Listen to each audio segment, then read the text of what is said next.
Mendengar perkataan Andi, pemuda India Amerika bernama Sanjay langsung membantah.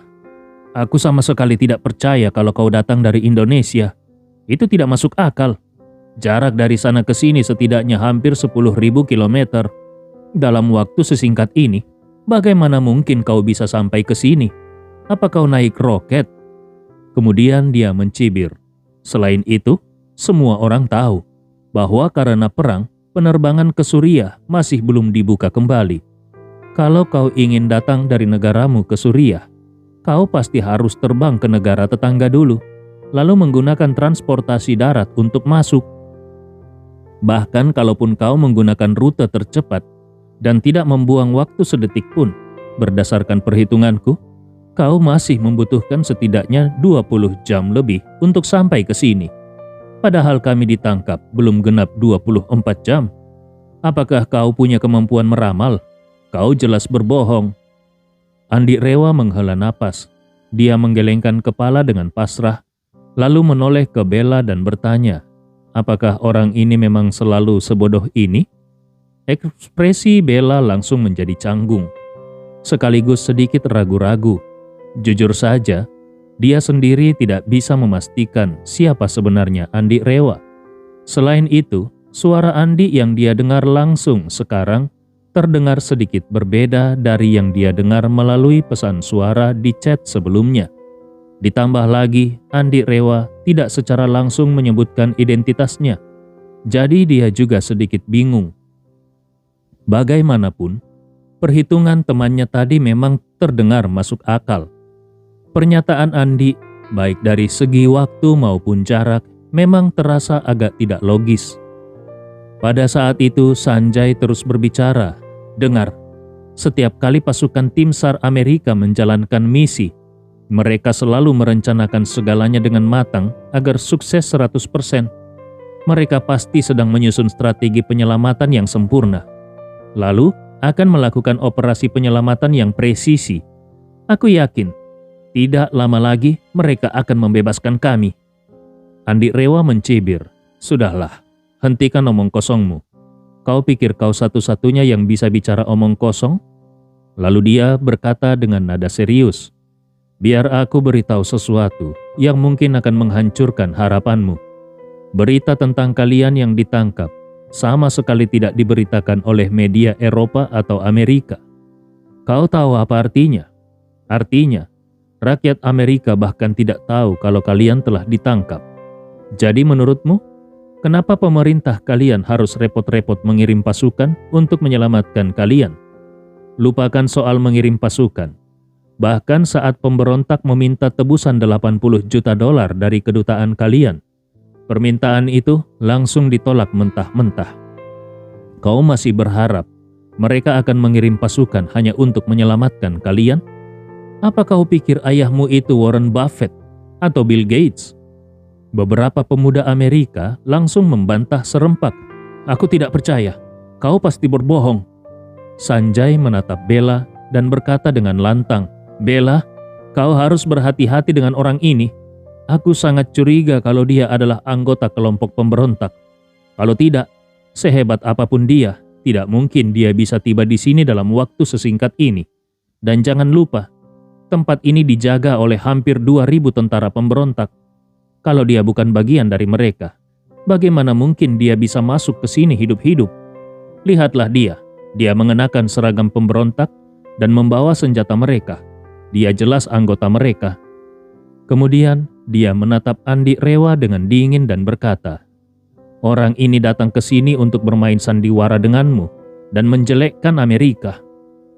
Aku tidak tahu apa motifnya, tapi kemungkinan besar para pemberontak tahu bahwa kau adalah orang Amerika keturunan Indonesia. Jadi mereka mengirim orang seperti dia untuk menjebakmu. Aku yakin dia dikirim oleh pemberontak untuk membujukmu agar berpihak kepada mereka. Jangan percaya padanya." Andi Rewa hampir tertawa karena kebodohan orang ini. Dia menatapnya dan bertanya dengan nada mengejek, "Kalau kau begitu yakin bahwa aku adalah anggota pemberontak, kenapa kau masih berani sok jago di depanku? Kau tidak takut aku menembak kepalamu dengan AK-47 ini?" Sanjay tampak gugup, tetapi masih pura-pura berani dan berkata, "Aku tidak percaya kau berani membunuhku. Kalian para pemberontak menangkap kami dengan susah payah untuk bernegosiasi dengan negaraku, bukan? Kalau kau membunuhku, lalu bagaimana kalian akan bernegosiasi? Selain itu, kalau negaraku membalas dendam, itu akan menjadi akhir bagi kalian. Beberapa rudal saja bisa meratakan tempat ini." Andi Rewa mencibir, "Kalian 8 orang ini, satu persatu paling-paling hanya sekelompok kutu buku dengan nilai bagus. Bicara soal kekayaan, apakah orang tua kalian kaya? Bicara soal kekuasaan, apakah orang tua kalian ada yang jadi senator negara bagian? Tidak punya uang, tidak punya kekuasaan, tapi masih berani bermimpi tim SAR datang menyelamatkan kalian. Masih berharap negara kalian meluncurkan rudal untuk membalaskan dendam kalian. Biar aku beritahu sesuatu yang menyakitkan. Bahkan rudal biasa seharga beberapa juta dolar. Rudal balistik jarak menengah harganya mulai dari puluhan juta dolar. Kau pikir negaramu akan menghabiskan uang sebanyak itu hanya demi membalas dendam untuk orang seperti kalian? Apakah kalian pantas?" Wajah Sanjay seketika menjadi pucat. Dia ingin membalas tetapi tidak bisa menemukan kata-kata yang tepat. Akhirnya Andi Rewa berkata dengan dingin, "Baiklah, kalau begitu kalian bisa menunggu negara kalian datang untuk menyelamatkan kalian." Lalu dia menoleh ke Bella dan berkata dengan serius, "Nona Bella, aku tidak ingin mengulang pertanyaan yang sama. Aku datang ke sini untuk permintaan ayahmu untuk menyelamatkanmu. Jadi, tidak peduli negara mana yang kau anggap sebagai tanah airmu. Selama kau mau ikut denganku, aku akan menyelamatkanmu dan membawamu ke Indonesia. Tapi kalau kau tidak ingin pergi, maka aku, Andi Rewa, tidak akan memaksa siapapun. Tolong rekam video, nyatakan dengan jelas bahwa kau tidak ingin pergi. Aku akan membawa video itu kembali ke ayahmu sebagai bentuk pertanggungjawaban." Ketika Andi Rewa menyebutkan namanya, Bella seketika seperti tersambar petir. Wajahnya penuh dengan keterkejutan. Dia memang belum pernah bertemu langsung dengan Andi Rewa. Mereka hanya pernah melakukan 1 kali percakapan suara di chat. Karena jumlah percakapan yang tidak banyak dan isinya juga tidak terlalu dalam, dia tidak terlalu mengingat suara Andi. Oleh karena itu, dia tidak pernah menghubungkan pria di depannya ini dengan Andi Rewa yang ada di chat. Namun, setelah mendengar namanya, Bella langsung menyadari bahwa kedua orang itu adalah orang yang sama. Saat itu juga, dia dengan penuh emosi bertanya, "Tuan Andi, bagaimana kau bisa ada di sini?" Andi Rewa mengangkat bahu dan menghela nafas. "Aku sudah memberitahumu sejak awal bahwa tempat ini tidak aman, bukan? Tapi kau tidak percaya. Apa kau tahu betapa khawatirnya ayahmu?" Begitu mendengar ini, air mata langsung mengalir dari mata Bella. Sanjay yang berdiri di sampingnya langsung berkata dengan refleks, "Bella, jangan sampai kau tertipu olehnya. Orang ini jelas bukan orang baik." Bram, seorang pemuda keturunan Indonesia yang ada di sana, juga ikut menimpali. "Benar Bella, jangan percaya padanya. Kau harus percaya bahwa Gedung Putih pasti akan menyelamatkan kita." Dia bahkan terlihat semakin bersemangat dengan penuh keyakinan berkata, "Aku percaya selama kita bertahan, begitu kita diselamatkan nanti, di mata media kita pasti akan menjadi pahlawan yang menolak tunduk di hadapan pasukan pemberontak. Dengan begitu, saat kita kembali ke Amerika, kita pasti akan menjadi pahlawan yang dikagumi oleh semua orang. Tapi kalau kau sampai tertipu oleh dia dan berpihak pada mereka, nanti bukan hanya kau tidak akan menjadi pahlawan, bahkan kau bisa menjadi pengkhianat yang dibenci oleh semua orang." Melihat semua orang masih meragukan identitas Andi, Bella segera berkata, "Kalian semua salah paham. Tuan Andi sama sekali bukan anggota kelompok pemberontak. Dia adalah orang yang aku ceritakan sebelum kita berangkat. Direktur dari grup Rapocini di Indonesia, Tuan Andi Rewa." Ketujuh orang lainnya hampir bersamaan membantah dengan keras. Tidak mungkin. Seorang gadis Amerika di antara mereka langsung berkata, "Bella, pasti ada yang salah dengan otakmu. Coba kau pikir, mana mungkin seorang pengusaha dengan kekayaan lebih dari 100 miliar bisa semudah ini?" Tanpa menunggu Bella menjawab, dia segera menambahkan, "Oke, anggap saja dia memang muda. Tapi coba kau pikir lagi, mana mungkin seorang pengusaha kaya raya seperti itu bisa datang ke Suriah untuk melakukan hal seperti ini?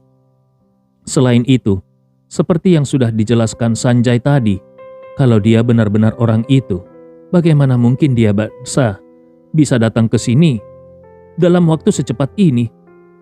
Kau pikir dia Iron Man?"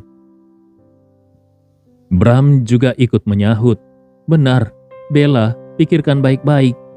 Kau bahkan belum pernah bertemu langsung dengan Tuan Andi Rewa yang asli. Jadi bagaimana kau bisa yakin kalau orang ini benar-benar dia? Aku curiga dia mungkin telah meretas ponselmu, membaca riwayat obrolanmu, lalu menggunakan celah ini untuk menyamar sebagai Tuan Andi Rewa dan menipumu." Namun, Bella menggelengkan kepalanya dan dengan yakin berkata, "Aku yakin dia adalah Tuan Andi Rewa. Tadi memang aku tidak langsung mengenali suaranya, tapi sekarang aku bisa memastikan bahwa suara di dunia nyata dan di chat itu adalah suara orang yang sama." Orang-orang lainnya masih menganggap Bella sudah kehilangan akal sehatnya. Saat mendengar itu, Bram menggelengkan kepalanya dan berkata, "Bella, aku tahu sebagai seorang gadis, kau pasti takut mati. Tapi kau harus percaya, di dunia ini tidak ada yang berani sembarangan membunuh seorang warga negara Amerika. Pada akhirnya, kita pasti akan diselamatkan." Andi Rewa tertawa mendengar ucapan pemuda tersebut dan tidak bisa menahan diri untuk bertanya, "Hei, aku akan berbicara secara objektif dan netral, tanpa melebih-lebihkan atau meremehkan. Di Amerika sendiri, setiap hari selalu ada insiden penembakan yang seringkali menyebabkan kematian beberapa hingga puluhan warga sipil yang tidak bersalah. Tapi kau masih bilang tidak ada yang berani membunuh warga negara Amerika? Apa menurutmu itu tidak bertentangan dengan pernyataanmu sendiri?" Bram dengan wajah merah dan leher tegang langsung membantah, "Itu kejadian di dalam negeri. Itu tidak terjadi di luar negeri. Kalau terjadi di dalam negeri, mana bisa dihitung?" Andi Rewa tersenyum dan bertanya, "Maksudmu, kalau terjadi di dalam negeri, itu hanya dianggap sebagai konflik internal rakyat?" Bram langsung mengangguk setuju. "Benar sekali, itu adalah konflik internal." Andi Rewa mengangguk, lalu menoleh ke Bella dan berkata, "Menurutku, kalau ayahmu tahu bahwa kau setiap hari bergaul dengan sekelompok idiot seperti ini, dia pasti akan sangat sedih." Wajah Bella langsung berubah menjadi sangat canggung. Dia pun merasa bahwa teman-temannya ini yang biasanya cerdas dan merupakan siswa-siswa berprestasi, entah kenapa saat ini semuanya tampak sangat tidak masuk akal. Andi Rewa tidak yakin apakah Bella benar-benar mempercayai identitasnya. Jadi dia langsung mengeluarkan ponselnya, membuka percakapan chat antara dirinya dan Bella, lalu memperlihatkan layar ponselnya kepadanya sambil menggulirkan riwayat chat ke atas dan berkata, "Riwayat percakapan seperti ini jelas tidak bisa dipalsukan. Sekarang kau percaya bahwa aku adalah Andi Rewa, bukan?" Tanpa ragu, Bella langsung berkata, "Aku percaya." Melihat pemandangan ini, teman-temannya langsung terdiam dengan wajah penuh keterkejutan. Mereka sudah menghabiskan begitu banyak waktu menyerang Andi Rewa dengan argumen satu demi satu, mencoba membuktikan bahwa dia palsu. Sanjay tidak tahan untuk berteriak, Ini tidak mungkin. Bahkan kalaupun kau benar-benar Tuan Andi Rewa, kau tidak mungkin sampai ke Suriah dalam waktu sesingkat ini." Bram juga ikut menimpali, "Benar sekali, ini tidak logis. Bahkan pesawat sipil tercepat pun tidak akan bisa melakukannya." Andi Rewa mencibir dan bertanya, "Jadi, menurutmu, apa pesawat penumpang tercepat yang ada di dunia ini?" Dengan nada penuh percaya diri, pemuda itu menjawab, "Saat ini, jet bisnis tercepat di dunia adalah Gulfstream G650. Pesawat ini menggunakan mesin Rolls-Royce buatan Inggris. Memiliki tenaga luar biasa dan bisa terbang dengan kecepatan hingga 0,9 Mach atau 95% dari kecepatan suara. Tapi, ini juga salah satu jet bisnis paling mahal di dunia. Tidak mungkin ada orang biasa yang bisa membelinya, kecuali mereka seorang miliarder kelas atas. Bahkan kalaupun kau benar-benar menggunakan Gulfstream G650, kau tetap tidak mungkin tiba di Suriah dalam waktu sesingkat itu. Pasti ada sesuatu yang kau sembunyikan." Andi Rewa tersenyum tipis. "Maaf, aku memang tidak datang dengan G650. Setelah berkata demikian, senyuman di wajahnya perlahan menghilang dan dia berkata dengan nada santai, "Aku datang dengan Concorde." Saat Andi mengucapkan kata terakhir, semua orang terkejut. Siapa yang akan percaya bahwa legenda yang sudah berakhir 20 tahun yang lalu, sang raja kecepatan di dunia penerbangan sipil, Concorde, ternyata masih beroperasi hingga sekarang. Bram refleks mencibir, "Kau memang pandai membual. Concorde sudah lama pensiun. Saat ini, tidak ada satupun maskapai penerbangan di dunia yang masih mengoperasikan pesawat penumpang supersonik. Apa kau pikir kami ini bodoh?" Andi Rewa menggelengkan kepala dan mengejek dirinya sendiri. Aku benar-benar tidak mengerti. Kenapa aku repot-repot membuang waktu berbicara denganmu?" Setelah itu dia menoleh kepada Bella dan berkata, "Situasinya mendesak. Kelompok oposisi sudah mengumumkan bahwa mereka akan mulai membunuh Sandra kalau kedutaan Amerika Serikat tidak memenuhi tuntutan mereka. Jadi, kita tidak boleh terus membuang waktu. Kita harus segera pergi dari sini." Bella tidak bisa menahan diri untuk bertanya, "Lalu, bagaimana dengan teman-temanku?"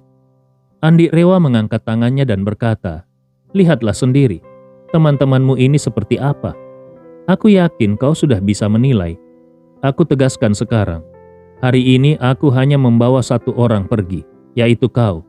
Mau ikut atau tidak, aku beri kau waktu 10 detik untuk mempertimbangkannya." Sanjay mencibir dan berkata dengan nada mengejek, "Kau hanya akan membawa satu orang pergi. Kau benar-benar terlalu percaya diri. Jujur saja, bahkan kalaupun kau memohon padaku untuk ikut denganmu, aku tidak akan pergi." Andi mengabaikannya dan hanya menatap Bella lalu berkata, 5 detik lagi. Bella langsung merasa dilema. Dia memang ingin pergi bersama Andi, karena bagaimanapun juga, Andi Rewa dikirim oleh ayahnya untuk menyelamatkannya. Namun, dia juga tidak tega meninggalkan teman-temannya yang memiliki cita-cita dan idealisme yang sama. Saat itu, salah seorang pemuda langsung berkata, "Bella, meskipun identitasnya tidak bermasalah, kau tetap tidak boleh ikut dengannya. Di luar ada sekitar 2.000 pasukan oposisi bersenjata. Sedikit saja kesalahan bisa membuat kita ditembak mati di tempat. Jangan mempertaruhkan nyawamu." Seorang pemuda lainnya juga menimpali, "Benar, cara terbaik yang bisa kita lakukan sekarang adalah menunggu negara kita datang menyelamatkan kita. Kalau kau pergi dengannya sekarang, bukan hanya peluang bertahan hidupmu kecil, tetapi meskipun kau selamat, kau pasti akan menyesalinya." Pada saat itu, Bella benar-benar sadar bahwa dia tidak akan bisa membujuk teman-temannya. Akhirnya dia berkata, "Teman-teman, aku tidak bermaksud meruntuhkan kepercayaan diri kalian, tetapi aku tidak yakin Gedung Putih akan datang menyelamatkan kita." Setelah ragu sejenak, dia akhirnya berkata dengan penuh tekad, "Jadi, aku telah memutuskan untuk pergi bersama Tuan Andi. Apapun yang terjadi, aku tidak akan menyesali keputusanku." Andi Rewa mengangguk dan berkata, "Baik, tidak perlu berdebat lagi. Kita harus segera pergi." Setelah berkata demikian, dia berjalan ke arah Bella, membantu Bella berdiri dan melepaskan tali yang mengikat tangannya. Saat itu juga, tiba-tiba Andi merasakan seseorang turun dari tangga di luar. Dia segera berbisik di telinga Bella, "Ada orang datang, cepat duduk kembali." Bella segera duduk kembali di lantai, sementara Andi rewel mundur beberapa langkah dan menempel di dinding di samping pintu besi.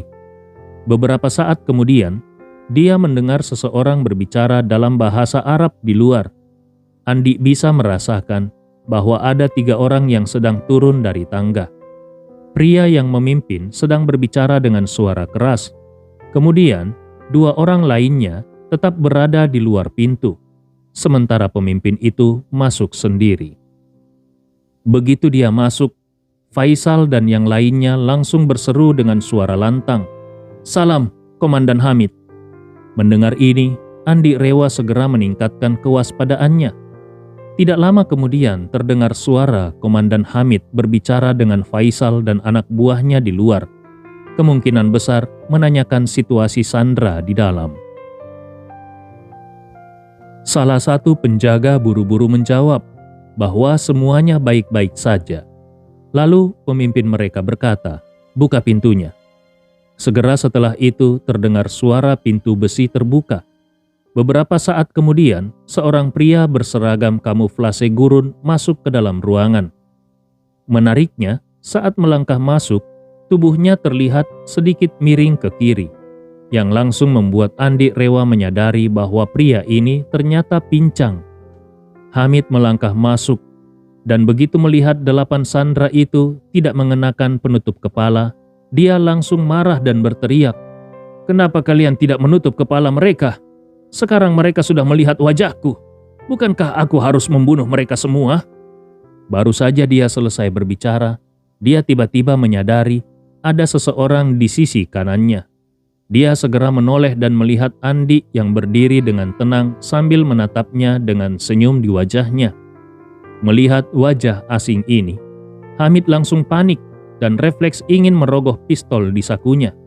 Namun sebelum sempat bertindak, Andi Rewa sudah mengarahkan moncong AK-47 ke arahnya. Lalu dengan satu tendangan, dia menutup pintu di belakangnya. Sambil tersenyum dia berkata, "Ayo, angkat tangan dan berlutut di tanah." Setelah mengatakan itu, dia menggelengkan kepalanya dan bergumam, "Sepertinya kau tidak mengerti bahasa Indonesia."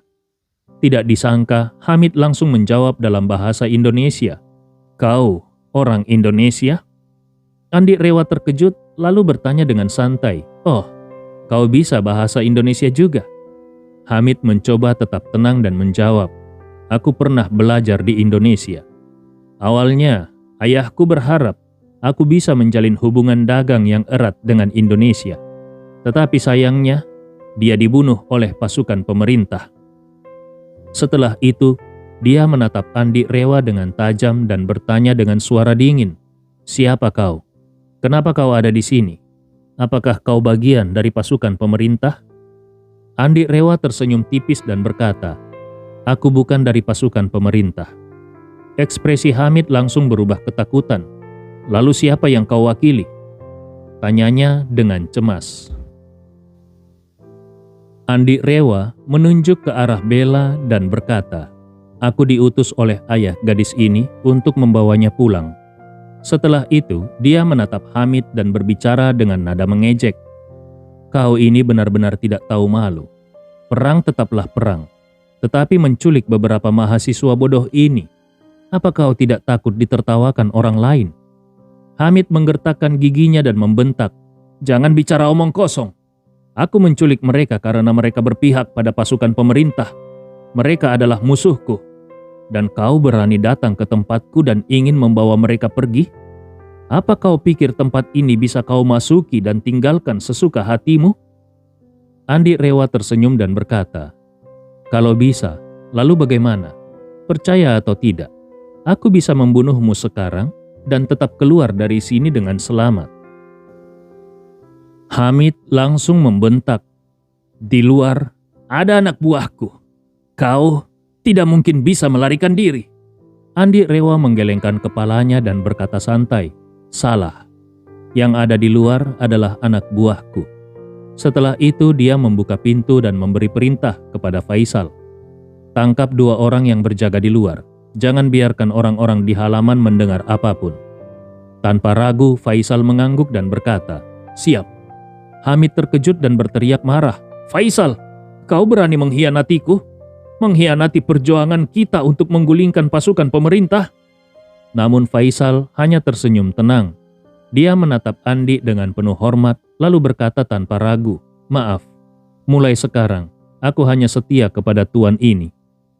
Mendengar kata-kata itu, hati Hamid langsung terasa dingin setengahnya.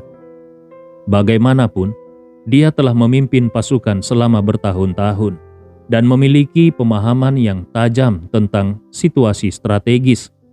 Dalam sekejap, dia menyadari bahwa kendali situasi kini terbagi dua antara dirinya dan Andi Rewa.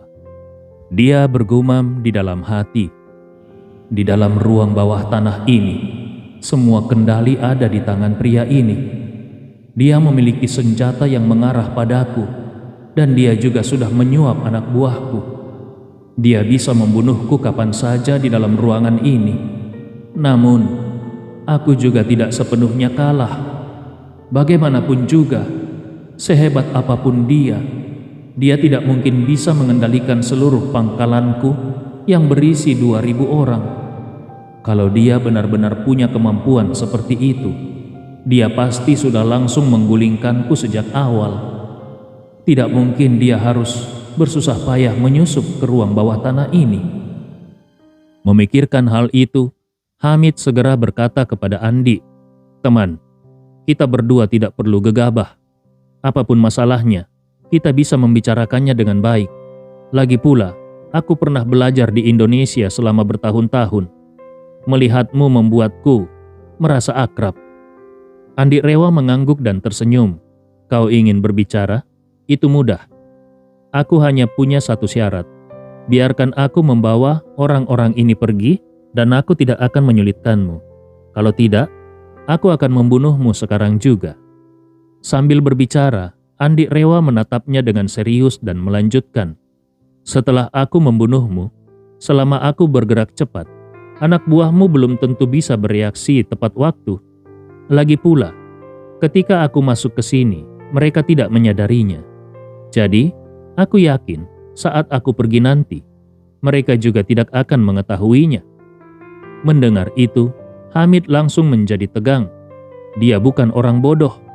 Kalau seorang pria asing bisa menyelinap ke pangkalannya yang dijaga ketat oleh 1.000 hingga 2.000 orang tanpa terdeteksi, maka pertahanan pangkalannya jelas tidak ada artinya di hadapan pria ini. Andi Rewa kemudian melanjutkan, "Saat anak buahmu menemukan mayatmu tergeletak di ruang bawah tanah ini, mungkin aku sudah meninggalkan Suriah, dan kau hanya bisa terbaring kaku, menerima upacara pemakaman yang akan disiapkan oleh 1.000 hingga 2.000 anak buahmu. Jabatanmu begitu tinggi di militer. Aku yakin pemakamanmu pasti akan sangat megah." Wajah Hamid langsung berubah menjadi hijau. Dalam sekejap dia menyadari bahwa dirinya dan Andi Rewa tidak berada dalam posisi seimbang seperti yang dia bayangkan. Andi bisa mengambil inisiatif lebih dulu. Kalau Andi menyerangnya lebih dulu, maka nyawanya akan melayang lebih dulu. Kalau dia benar-benar membuat Andi Rewa marah, Andi bisa saja langsung membunuhnya dan melarikan diri dengan mulus. Bukankah itu akan menjadi kerugian besar baginya?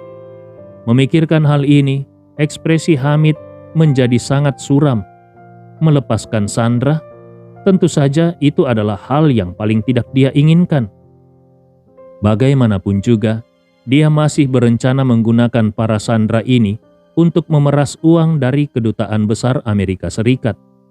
Dengan 1.000 hingga 2.000 prajurit di bawahnya, biaya operasionalnya sangat besar. Dia membutuhkan dana segar untuk menjaga stabilitas pasukannya. Kalau dia bisa mendapatkan dana tambahan, dia bahkan bisa membeli persenjataan baru dari pedagang senjata untuk meningkatkan kekuatan tempurnya. Namun, meskipun uang sangat penting, dia tetaplah seorang komandan perang, seorang panglima perang, bahkan seorang raja kecil di wilayahnya. Meskipun dia tidak mendapatkan uang ini, selama dia masih memiliki pasukannya, Dia tidak akan kekurangan peluang untuk menjadi kaya di masa depan. Kalau pihak oposisi berhasil memenangkan perang, mungkin dia bahkan bisa mendapatkan posisi tinggi di pemerintahan. Jadi, yang paling penting baginya adalah tetap hidup dengan aman dan selamat. Dia berpikir di dalam hatinya, "Kalau aku sampai mati di sini, maka aku benar-benar rugi besar." Karena nyawanya jauh lebih penting, Hamid tidak berani secara langsung menentang Andi. Setelah berpikir matang-matang, Hamid menggertakkan giginya. Dia mencoba melakukan negosiasi terakhir dan berkata, "Saudaraku, kau sudah menempuh perjalanan jauh ke sini. Itu tentu bukan hal yang mudah. Ditambah lagi, kita berdua tampaknya ditakdirkan untuk bertemu. Aku tidak bisa sepenuhnya menolak permintaanmu, tapi kau juga harus memberiku sedikit muka. Jangan sampai aku berakhir dengan tangan kosong." Andi Rewa mengangguk dan bertanya, "Kalau kau ingin aku memberimu muka, lalu bagaimana cara kita melakukannya?" Hamid melambaikan tangannya lalu berkata, "Saudaraku, begini saja. Dari 8 orang ini, kita bagi rata. 4 untukku, 4 untukmu. Aku akan membiarkan kau memilih dulu. Kau bisa memilih 4 orang untuk dibawa pergi. Sisanya tetap denganku." Begitu Hamid mengucapkan kata-kata ini, selain Bella, 7 orang lainnya langsung merasa seperti ingin gila. Masing-masing mereka menjadi panik dan berpikir, "Apa-apaan ini? Pria yang naik pesawat Concorde ini ternyata begitu ganas. Komandan oposisi sendiri datang. Tetapi bukannya membunuh pria ini, malah dia yang dikendalikan oleh pria ini. Yang lebih mengejutkan lagi, mereka bahkan sedang bernegosiasi. Dan yang paling gila, Hamid benar-benar menyetujuinya." Kalau Andi Rewa bisa membawa 4 orang pergi, itu berarti 4 dari mereka benar-benar bisa diselamatkan. Karena Bella pasti mendapatkan 1 tempat, itu berarti hanya tersisa 3 tempat lagi. Menyadari hal ini, Bram langsung berseru, "Tuan Andi, selamatkan aku. Kita adalah sesama bangsa. Kau tidak boleh membiarkan aku mati begitu saja." Andi Rewa melambaikan tangannya dan berkata, "Aku memang menganggapmu sebagai bangsaku sendiri, meskipun paspormu dari negara lain. Selama darah yang mengalir di tubuhmu masih darah bangsa Indonesia, maka bagiku kau tetap saudaraku." Andi Rewa menghela napas dan berkata dengan nada tidak berdaya, Tapi kau sendiri yang bilang bahwa kau lahir dan besar di Amerika, bahwa tanah airmu adalah Amerika Serikat. Karena itu, aku tidak bisa memaksamu mengakui sebagai bangsaku. Itu sama saja memaksamu mengkhianati tanah airmu sendiri, bukan?" Bram langsung menangis dan terisak, "Tuan Andi, aku salah. Sebenarnya aku tidak lahir di Amerika. Aku lahir di Indonesia. Orang tuaku membawa aku ke sana. Setelah mereka berimigrasi, lalu aku mendapatkan kewarganegaraan Amerika. Alasanku selalu mengaku lahir di Amerika adalah karena aku tidak ingin diremehkan oleh orang Amerika. Aku ingin mereka tahu, meskipun wajahku bukan wajah Amerika, tapi aku tetap lahir di Amerika dan adalah seorang warga negara asli." Sambil menangis dia berkata, "Aku memang seorang pemuja budaya barat. Sekarang aku sadar bahwa aku telah salah." Andi Rewa langsung menyela, Sudahlah. Aku mengerti maksudmu." Bram merasa mendapatkan harapan hidup. Dia langsung menangis dengan penuh syukur. "Tuan Andi, terima kasih banyak. Aku bersumpah akan membalas budi ini seumur hidup." Melihat ini, seorang mahasiswa kulit putih juga buru-buru berkata, "Tuan Andi, aku meminta maaf atas sikap ceroboh dan tidak sopanku tadi. Aku mohon, bawalah aku juga." Sanjay pun menangis dan berkata sambil terisak, "Tuan Andi, aku benar-benar buta selama ini. Sebenarnya, aku selalu mengagumi sejarah dan peradaban negaramu. Aku juga sangat menghormati pahlawan pemberani sepertimu. Aku mohon, maafkan kesalahanku dan beri aku kesempatan." Melihat semua orang mulai menangis dan memohon dengan suara yang hampir bersamaan, Andi Rewa hanya tertawa kecil. Dia berbalik menatap Hamid dan berkata dengan serius, "Komandan Hamid." Hamid segera berkata, "Saudara, pertemuan adalah takdir, dan takdir membuat kita menjadi teman.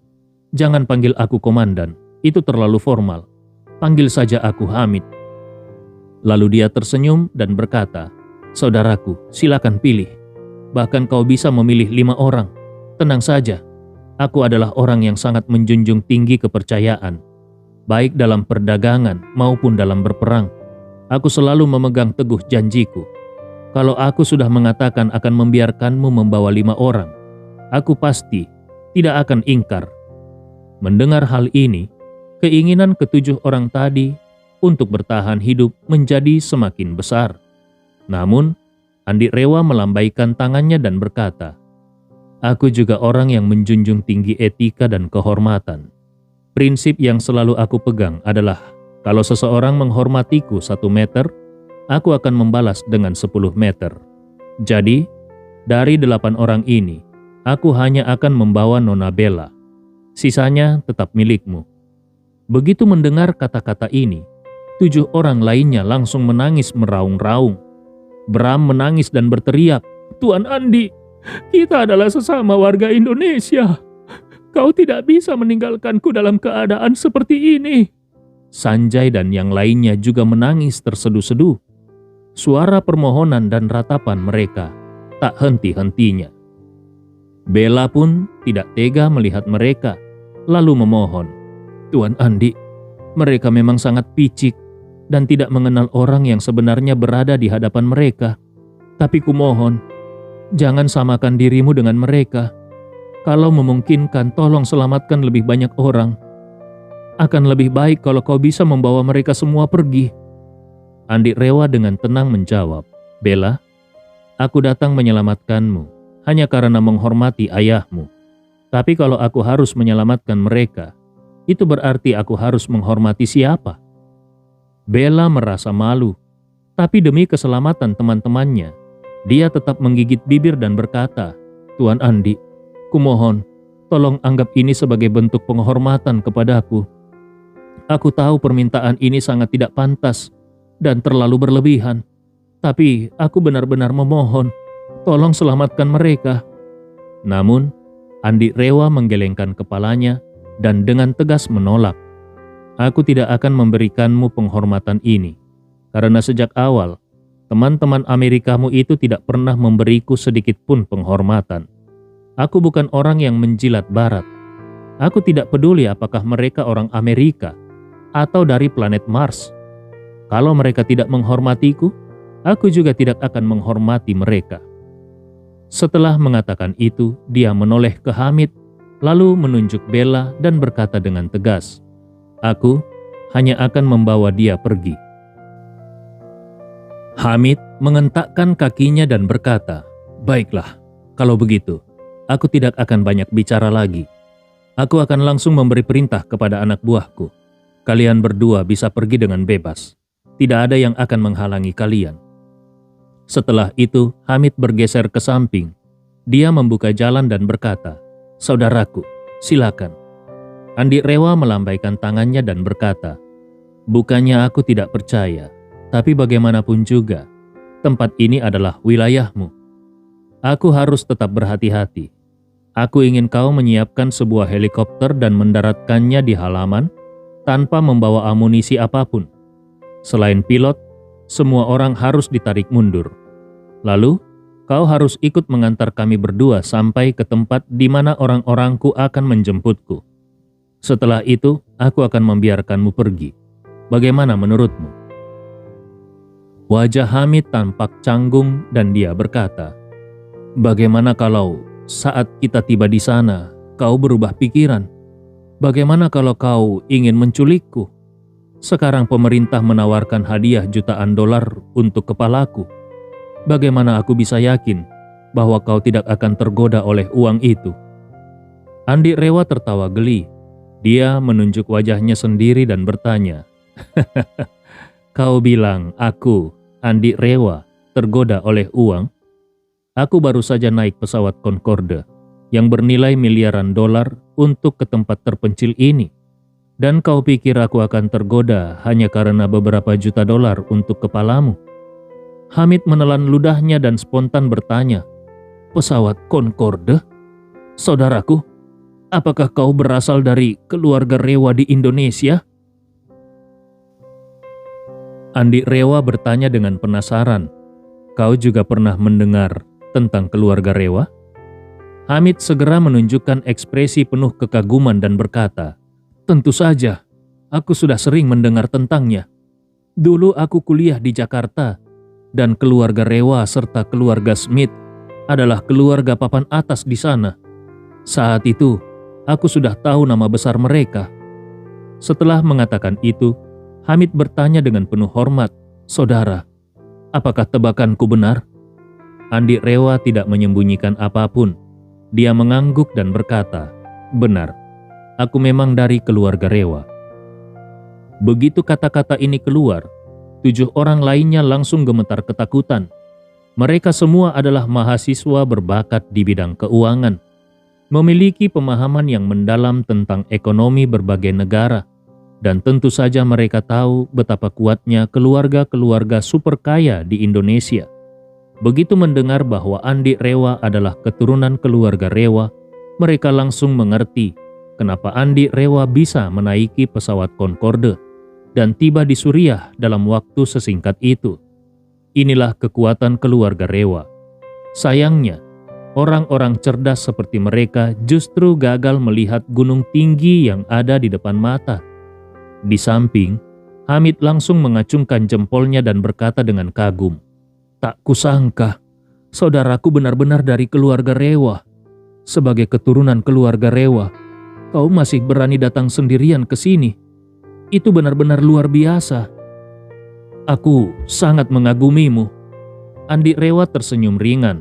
"Saudara, kau terlalu berlebihan dalam memujiku." Hamid dengan penuh semangat berkata, "Hari ini benar-benar di luar dugaan. Aku bisa bertemu dengan keturunan keluarga Rewa. Ini adalah takdir." Kemudian dia menatap Andi dengan tulus dan berkata, "Saudara, ada pepatah yang mengatakan, tak kenal maka tak sayang. Sepertinya pepatah ini sangat cocok untuk kita berdua. Kalau kau tak keberatan, mulai sekarang kita adalah teman." Andi Rewa mengangguk dan berkata dengan serius, "Kalau begitu, mulai sekarang kita adalah teman." Hamid tertawa terbahak-bahak dan langsung berkata, "Saudara, aku tahu kau datang jauh-jauh ke sini untuk menyelamatkan wanita ini. Dia pasti sangat penting bagimu. Aku tidak akan membuang waktumu lagi. Mari kita tukar kontak. Lalu aku sendiri yang akan mengantarmu pergi dengan helikopter sesuai permintaanmu. Kalau ada kesempatan di masa depan, kau harus datang ke Suriah lagi sebagai tamuku. Aku pasti akan menjamumu dengan baik." Melihat ketulusannya, Andi Rewa langsung menjawab tanpa ragu, "Tidak masalah. Dan kalau kau ke Indonesia suatu hari nanti, kau juga harus segera menghubungiku. Aku pasti akan menjamumu dengan sepenuh hati."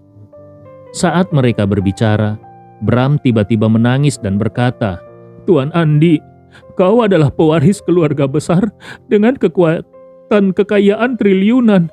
Mohon jangan menyamakan dirimu dengan orang biasa seperti kami. Keluargaku sudah berjuang keras untuk membiayai pendidikanku hingga saat ini.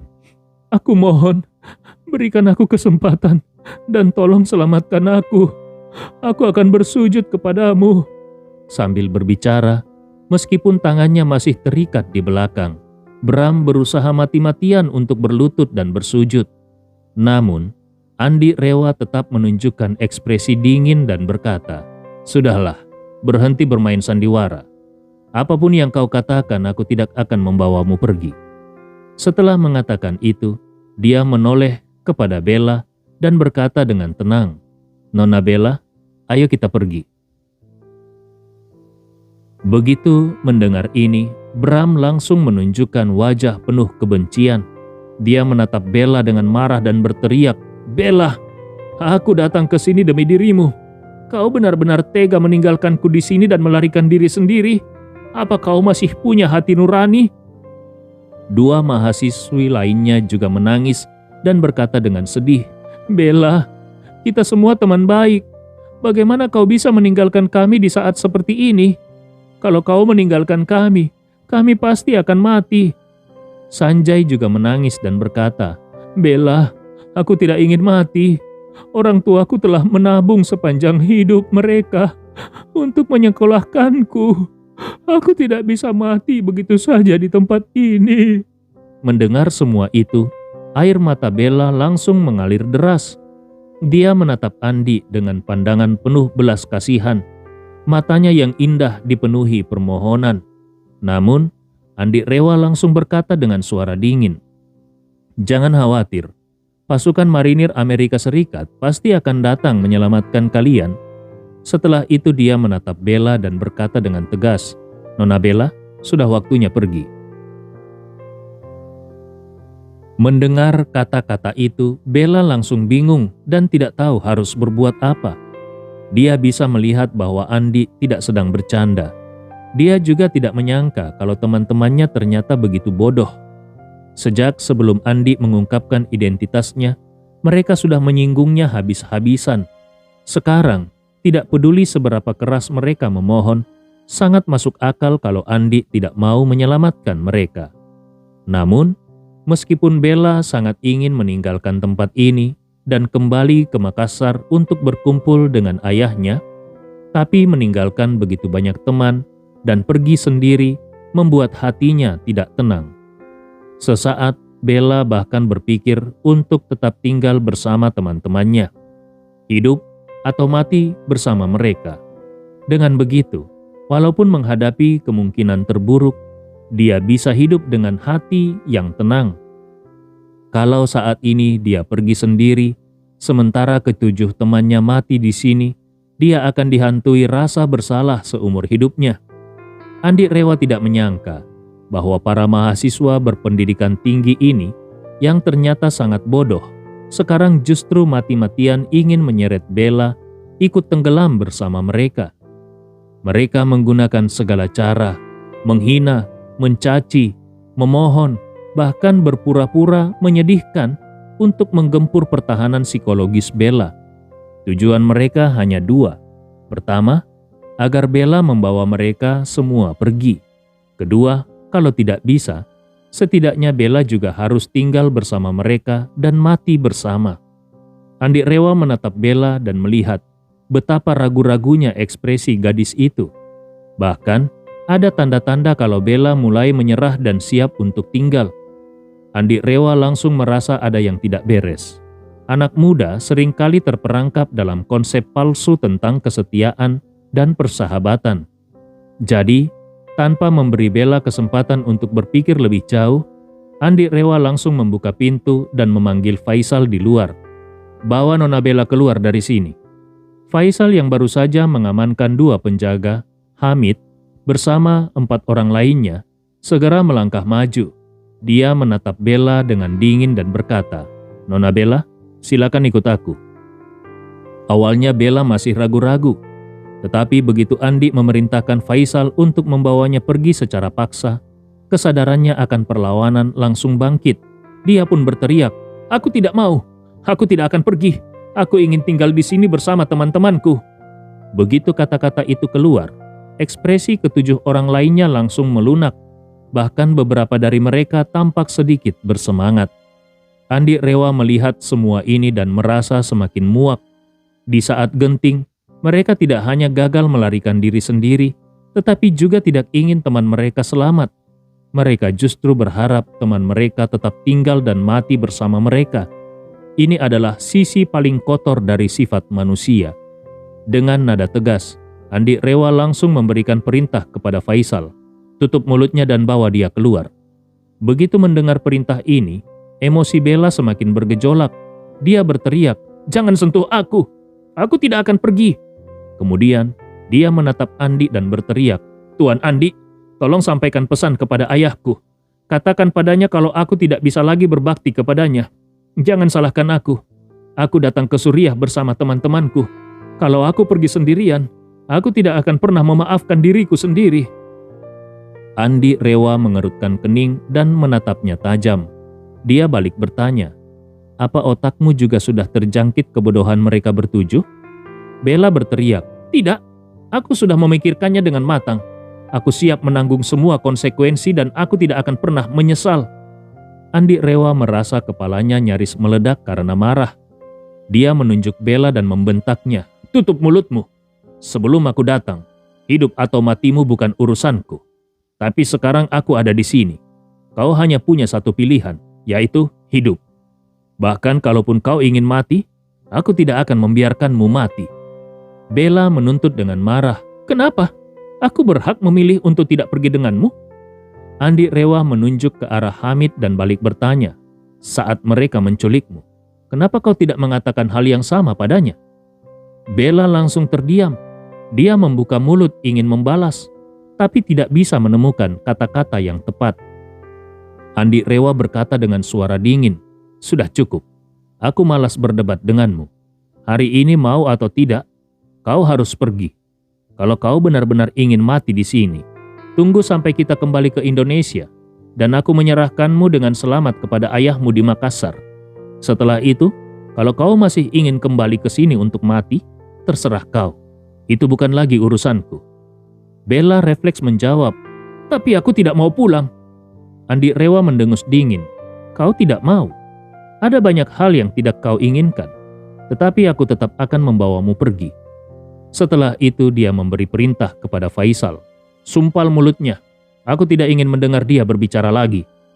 Faisal langsung mengambil penutup kepala yang sebelumnya dipakai Bella, menggulungnya menjadi bentuk silinder di tangannya, lalu dengan cepat menyumpalkannya ke dalam mulut Bella.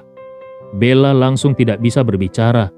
Dia hanya bisa mengeluarkan suara teredam sambil menatap Andi dengan mata penuh air mata. Namun, Andi Rewa tidak memperhatikannya. Dia hanya melambaikan tangan kepada Faisal dan berkata bahwa dia keluar. Faisal segera menyeret Bella keluar ruangan. Di dalam ruangan, ketujuh orang yang masih terkurung melihat Bella dibawa pergi. Ekspresi mereka kembali dipenuhi amarah dan ketidakrelaan. Andi Rewa menatap mereka tanpa ekspresi dan berkata dengan suara dingin, "Aku tidak peduli berapa lama kalian bisa bertahan hidup di sini. Tapi ingatlah satu hal, jalan yang benar dalam hidup selalu penuh penderitaan. Kalian yang berpikiran picik, pengecut, dan berhati sempit tidak akan pernah mencapai apapun. Tidak peduli seberapa tinggi pendidikan kalian, sampah seperti kalian, bahkan meskipun dilapisi emas, tetap akan berbau busuk."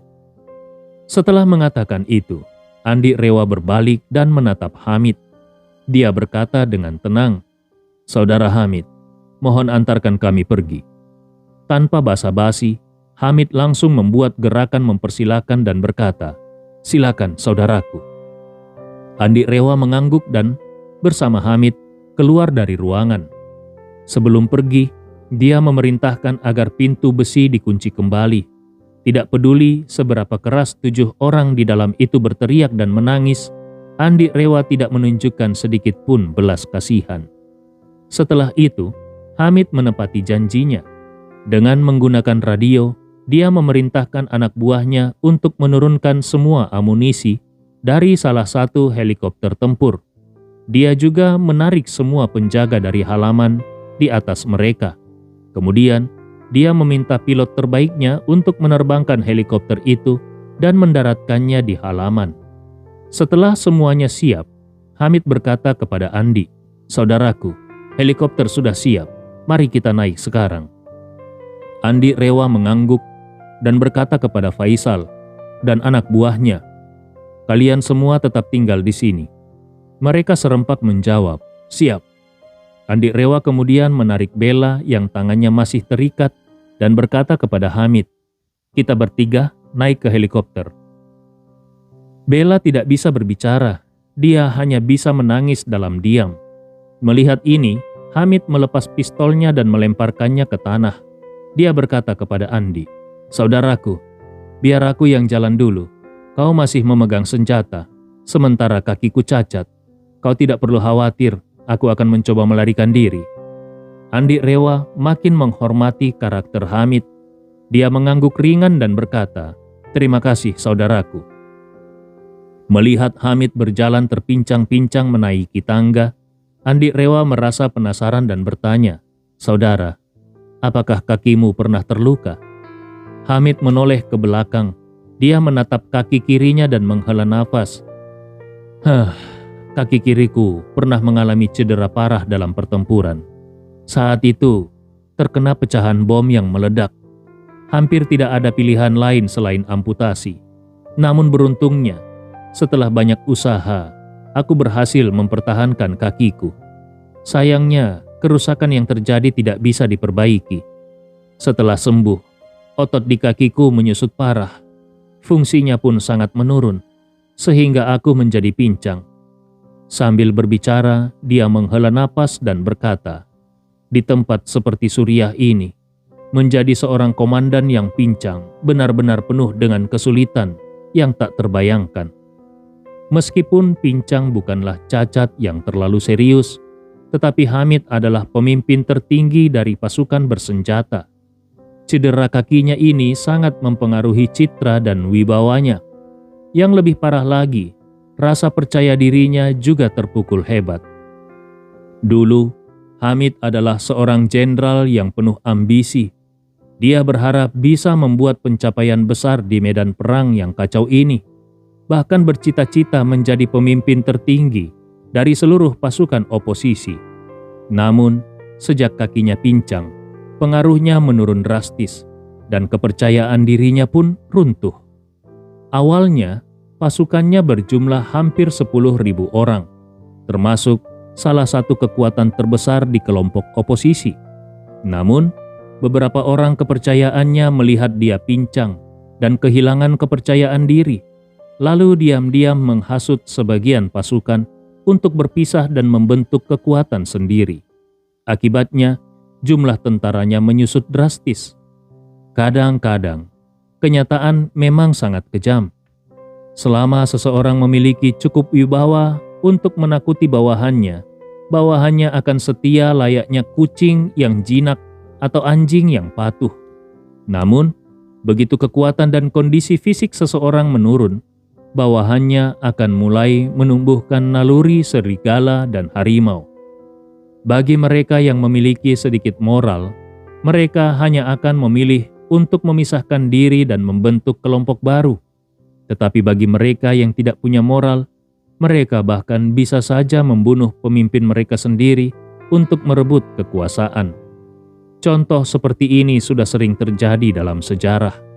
Di Suriah, Hamid juga mengalami hal yang sama.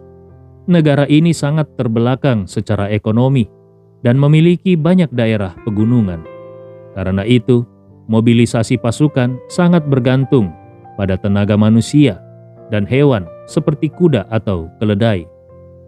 Dalam situasi seperti ini, kecacatan Hamid, kondisi cacatnya, menjadi kelemahan yang sangat besar.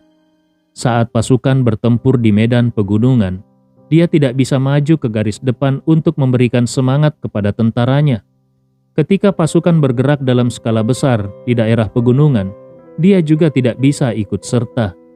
Tentara oposisi berasal dari latar belakang yang kasar dan liar, sehingga mereka membutuhkan pemimpin yang bisa bertarung di garis depan bersama mereka. Namun, kaki Hamid justru menjadi kelemahan yang besar baginya. Saat ini, Hamid berjalan terpincang-pincang keluar dari ruang bawah tanah, diikuti oleh Andi dan Bella. Begitu keluar, mereka melihat sebuah helikopter tempur terparkir di halaman. Sementara semua personel bersenjata sebelumnya sudah ditarik. Senjata dan amunisi yang sebelumnya terpasang di bawah dan di sisi helikopter telah dilepas, termasuk meriam utama yang sudah dikosongkan dari semua amunisi. Andi Rewa meminta mereka untuk mengosongkan semua amunisi agar Hamid tidak berubah pikiran dan menyerangnya saat tiba di titik pertemuan. Bagaimanapun, keluarga Rewa sudah mengatur penerbangan dengan pesawat sipil. Helikopter yang akan menjemputnya nanti juga pasti merupakan helikopter sipil yang sama sekali tidak memiliki kemampuan bertahan melawan helikopter tempur. Kalau Hamid tiba-tiba mengkhianatinya, satu rentetan tembakan saja sudah cukup untuk menghancurkan helikopter sipil itu. Di samping helikopter, seorang pilot berdiri dengan ekspresi curiga. Saat melihat Hamid keluar bersama dua orang asing, dia merasa ada sesuatu yang tidak beres dan secara refleks mencoba meraih pistol di pinggangnya. Namun, Hamid segera berkata, "Lepaskan senjatamu, mereka ini adalah temanku." Meskipun masih merasa curiga, pilot itu tidak berani membantah dan langsung menjatuhkan senjatanya ke tanah. Hamid kemudian memberi perintah, "Segera nyalakan helikopter." Pilot itu dengan cepat naik ke kokpit dan menyalakan baling-baling. Sementara Hamid, Andi Rewa, dan Bella naik ke dalam kabin. Setelah masuk ke dalam, Andi Rewa menggunakan jam tangan khusus yang diberikan Vasili untuk menekan tombol panggilan darurat. Infrastruktur di Suriah sangat buruk, dan perang telah membuat segalanya semakin kacau. Kecuali di kota-kota besar, hampir tidak ada sinyal komunikasi. Bahkan ponsel dengan layanan roaming internasional pun tidak bisa digunakan di sini. Satu-satunya alat komunikasi yang tersedia hanyalah satelit. Untungnya, jam tangan ini memang dirancang khusus untuk pasukan terjun payung dan memiliki fungsi komunikasi satelit. Saat panggilan tersambung, terdengar suara Hans Triadi. "Tuan Andi, apakah semua berjalan lancar?"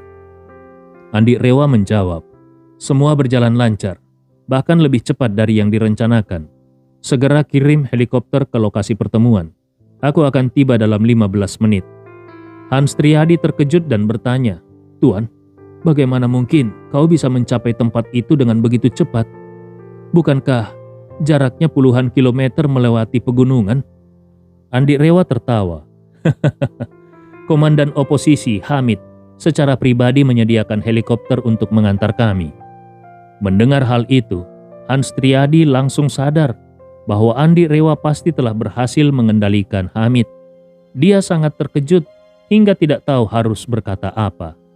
Di sampingnya Ibnu Komar segera bertanya, "Tuan Hans, kalau kita berangkat sekarang, berapa lama waktu perjalanan kita?" Hans Triadi akhirnya sadar dari keterkejutannya dan menjawab, "Aku akan segera menyiapkan helikopter. Kita bisa berangkat dalam 5 menit dan akan tiba dalam sekitar 40 menit. Andi Rewa berkata, "Baik, aku akan menunggu kalian di titik pertemuan." Hans Triadi menjawab dengan cepat, "Baik Tuan, kami segera berangkat." Setelah menutup telepon, Andi Rewa memberikan koordinat GPS tujuan kepada Hamid dan memintanya untuk memberitahukan pilot. Setelah pilot mengatur koordinat, Hamid berkata kepada Andi, "Saudara, pilot sudah siap. Kita bisa terbang kapan saja. Semua menunggu perintahmu." Andi Rewa mengangguk dan berkata, "Baik, ayo kita segera terbang." Hamid segera memberikan perintah kepada pilot melalui headset. "Segera lepas landas." Helikopter segera mulai naik, lalu terbang menuju koordinat yang telah disepakati oleh Andi dan Hans Triadi. Puluhan kilometer pegunungan. Bagi orang biasa, berjalan kaki sehari pun belum tentu bisa sampai. Tetapi helikopter hanya butuh waktu belasan menit. Tidak lama kemudian, helikopter mencapai lokasi yang ditentukan. Itu adalah puncak gunung dengan medan yang relatif landai, tidak terlalu tinggi dan tidak terlalu curam. Namun, dalam radius beberapa kilometer tidak ada jalan, sehingga hampir tidak ada tanda-tanda kehidupan di sekitarnya. Setelah helikopter mendarat di puncak gunung, Andi Rewa berkata kepada Hamid, "Saudara, aku harus merepotkanmu untuk menunggu sebentar di sini. Setelah pesawat yang menjemputku tiba, barulah kau bisa pergi." Hamid tanpa ragu berkata, "Tentu saja, ini sudah seharusnya dilakukan. Dengan begini, kau juga bisa merasa lebih tenang." Setelah itu, dia segera memerintahkan pilot, "Matikan mesin dan lampu. Kita tunggu di sini sebentar."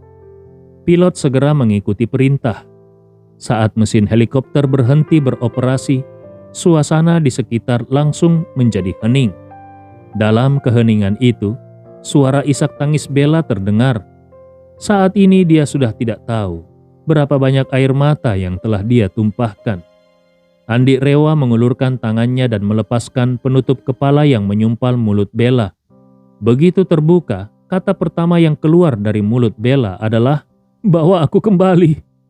Atau kau saja yang pergi, biarkan mereka mengembalikanku." Andi Rewa berkata dengan nada mengejek, "Ayahmu mengatakan kalau kau adalah orang yang sangat cerdas, juga sangat berbakat dalam bisnis dan manajemen. Tapi aku benar-benar tidak menyangka, ternyata kau begitu bodoh." Bella memohon, "Kau tidak mengerti. Kalau aku pergi begitu saja, ini akan menjadi bayangan kelam dalam hidupku dan mimpi buruk yang akan menghantuiku seumur hidup. Aku mohon, biarkan aku kembali.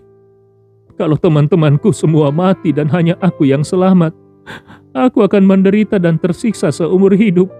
Daripada begitu, lebih baik aku tetap tinggal." Andi Rewa menyadari bahwa sikap Bella ini mungkin bukan karena kebodohan, melainkan karena sifat dasarnya. Banyak orang yang mudah memaafkan diri sendiri, tetapi ada juga sebagian yang tidak bisa. Orang-orang seperti ini tidak hanya sulit memaafkan diri sendiri, tetapi malah akan terus menyalahkan diri mereka sepanjang hidup.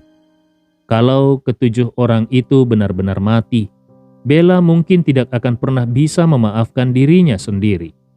Lama-kelamaan, bisa jadi dia akan jatuh ke dalam depresi berat, hingga akhirnya tidak bisa menahan diri dan memilih mengakhiri hidupnya. Memikirkan hal ini, Andi Rewa bertanya kepadanya, "Jadi, kalau teman-temanmu tetap hidup, apakah kau bisa melewati beban ini?" Bella mengangguk pelan dan bertanya, "Bisakah kau menyelamatkan mereka?" Andi Rewa menoleh ke Hamid dan berkata, "Saudara, terus terang saja, meskipun kau membunuh ketujuh orang itu, Gedung Putih juga tidak akan memberimu 1 sen pun." Hamid pun menyadari hal itu dan mengangguk. Memang benar, mereka sama sekali tidak berniat memberikan uang tebusan. Bahkan sudah menutup berita ini di dunia barat. Jadi meskipun aku membunuh mereka semua, media barat tidak akan melaporkannya dan tidak akan bisa digunakan untuk menekan mereka.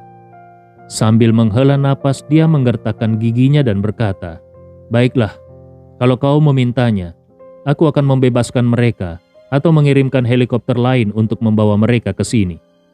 Mata Bella langsung berbinar dengan wajah penuh harapan. Namun, saat itu Andi Rewa langsung menggelengkan kepala dan berkata, "Tidak perlu. Aku hanya ingin mereka tetap hidup. Aku tidak mau membawa mereka pergi." Hamid bertanya, "Saudaraku, apa maksudmu?" Andi Rewa berkata, "Begini saja, jangan bunuh mereka. Biarkan mereka tetap hidup dan jadikan mereka pekerja kasar. Biarkan mereka membantu di pasukanmu, memasak, menggali parit, mengangkut barang, dan sebagainya. Aku yakin mereka masih bisa mengerjakan pekerjaan seperti itu. Biarkan mereka tetap hidup dan menghabiskan hidup mereka di Suriah untuk bekerja bagimu. Dengan begitu, mereka tidak diculik sia-sia." Hamid langsung memahami maksud Andi. Dia tahu Andi sebenarnya tidak benar-benar ingin menyelamatkan orang-orang itu. Hanya saja, karena mempertimbangkan perasaan Bella, jadi Andi ingin menyelamatkan nyawa mereka. Maka Hamid segera setuju dan berkata, "Kalau kau sudah berkata begitu, jangan khawatir. Aku akan memanfaatkan mereka dengan baik, memberi mereka makan secukupnya agar tetap hidup, dan membuat mereka bekerja sebagai buruh." Andi Rewa mengangguk dan bertanya kepada Bella, "Mereka tidak akan dibunuh. Apakah kau puas dengan ini?" Namun Bella malah marah dan bertanya, "Kau jelas bisa membawa mereka pergi, tapi kenapa harus seperti ini?" Andi Rewa balik bertanya, "Aku sudah memberi mereka kesempatan hidup. Itu sudah cukup menghormati perasaanmu. Tapi kenapa aku harus menyelamatkan mereka?" Bella tidak bisa menahan emosinya dan berkata, "Hanya dengan satu kata darimu mereka bisa bebas. Tapi kenapa kau tidak mau membantu mereka?" Andi Rewa tertawa dingin dan bertanya, "Membantu mereka? Dengan alasan apa? Di Suriah ada jutaan pengungsi. Dan di Eropa ada lebih dari 700 juta orang. Kalau setiap orang di Eropa menyumbangkan sepotong roti sekepalan tangan setiap hari, mereka bisa hidup dengan cukup. Tapi kenapa para pengungsi ini masih kelaparan dan kehilangan tempat tinggal? Kemudian Andi Rewa melanjutkan, di Afrika ada 400 juta orang yang hidup dalam kemiskinan ekstrim. Sementara di negara-negara maju ada hampir 1 miliar orang. Kalau setiap 2 orang di negara maju mau menanggung 1 orang miskin Afrika, maka kemiskinan ekstrim di Afrika bisa teratasi. Tapi kenapa mereka tidak melakukannya? Bella terdiam. Wajahnya memerah karena tidak bisa menemukan alasan yang tepat untuk membantah. Saat itu, Andi Rewa bertanya dengan nada dingin, "Kau menganggap aku bisa menyelamatkan mereka dengan mudah? Jadi aku harus menyelamatkan mereka?" Tapi itu adalah pemikiran yang bodoh. Bill Gates begitu kaya, mengeluarkan 10 miliar dolar pun bukan masalah besar baginya. Kenapa kau tidak menyuruhnya membayar 70 juta dolar tebusan untuk menyelamatkan 7 orang ini? Bella spontan berkata, "Itu membandingkan hal yang tidak relevan." Andi Rewa tertawa dingin. "Tidak relevan? Baik, aku tanya kepadamu. Apakah ada 1 orang di antara mereka yang merupakan keluargaku? Apakah ada 1 orang di antara mereka yang merupakan temanku? Mereka bukan keluargaku, bukan saudaraku, bukan temanku, dan bukan bagian dari kelompokku. Orang-orang yang tidak ada hubungannya denganku. Kalau aku membantu mereka, itu adalah kebaikan hatiku. Tapi kalau aku tidak membantu, itu adalah hakku. Bahkan meskipun aku bisa menyelamatkan mereka hanya dengan 1 kata, kenapa aku harus melakukannya?" Kata-kata Andi Rewa membuat Bella benar-benar terdiam. Akhirnya dia menyadari perbedaan terbesar antara dirinya dan Andi Rewa. Dia terlalu menyederhanakan sifat manusia, terlalu mengidealkan aturan dunia. Namun Andi Rewa sudah melihat semuanya dengan jelas sejak lama. Membantu orang lain memang mudah, tetapi harus ada alasan yang tepat. Kalau tidak, meskipun negara-negara maju setiap hari membuang makanan yang cukup untuk memberi makan seluruh Afrika, orang-orang di Afrika tetap akan kelaparan. Pada akhirnya, dengan alasan apa kita bisa menuntut 10 miliar penduduk negara maju untuk menyisihkan makanan yang mereka buang dan mengirimkannya ke Afrika? Tidak ada alasan yang masuk akal. 100 orang terkaya di dunia memiliki kekayaan yang cukup untuk dihabiskan seumur hidup, tetapi tetap saja setiap hari ada orang yang mati kelaparan karena tidak bisa makan. Bisakah kita menggunakan fakta bahwa masih ada orang yang mati kelaparan di dunia ini untuk memaksa para miliarder tersebut menyumbangkan harta mereka? Itu juga tidak masuk akal. 7 rekan Bella pun sama. Apa yang harus mereka lakukan? Tidak ada satupun yang layak membuat Andi harus menyelamatkan mereka. Faktanya, keputusan Andi Rewa untuk membiarkan Hamid menyelamatkan nyawa mereka sudah bisa disebut sebagai tindakan belas kasih yang luar biasa. Bahkan dia bisa dianggap sebagai penyelamat mereka. Dalam situasi seperti ini, dia masih ingin menuntut apa lagi dari Andi Rewa? Saat menyadari hal ini, Bella perlahan menundukkan kepalanya dan tidak berkata apa-apa lagi. Dia menyadari kalau tadi dia terlalu emosional. Alih-alih berterima kasih kepada Andi yang telah menyelamatkan nyawanya, dia justru mengeluh dan menyalahkan Andi. Ini benar-benar sikap yang tidak tahu berterima kasih.